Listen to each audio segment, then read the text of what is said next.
আসসালামু আলাইকুম। আজকে আমি কথা বলবো গ্যালাক্টোরিয়া কী এবং হোমিওপ্যাথিতে এর চিকিৎসা নিয়ে। অনেক সময় দেখা যায় যে গর্ভবতী নন এমন নারীদের স্তন থেকে দুধ বা দুধের মতো সাদা তরল স্রাব নিঃসরণ হয়। এটা অনেক ক্ষেত্রে পুরুষদেরও হতে পারে। তো স্তন থেকে এ ধরনের সাদা তরল স্রাব নিঃসরণ হওয়াকেই আমরা গ্যালাক্টোরিয়া বলে থাকি।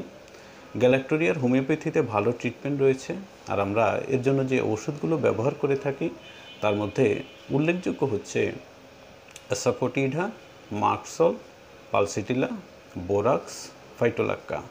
তো এই ওষুধগুলো আমরা রোগীদেরকে তাদের সিমটম অনুযায়ী দিয়ে থাকি। রোগীরা যদি একটু ধৈর্য ধরে কিছুদিন ওষুধ সেবন করে তাহলে এই ধরনের সমস্যাটা পুরোপুরি ঠিক হয়ে যায়। আমি ডক্টর কে এম জসিমউদ্দিন। আমার সাথে থাকার জন্য আন্তরিক ধন্যবাদ জানাচ্ছি। আর আপনারা এখনও যারা আমার রিমেডি হোমিও চ্যানেলটি সাবস্ক্রাইব করেননি তারা সাবস্ক্রাইব করে নেবেন। তো সবাই ভালো থাকুন, সুস্থ থাকুন।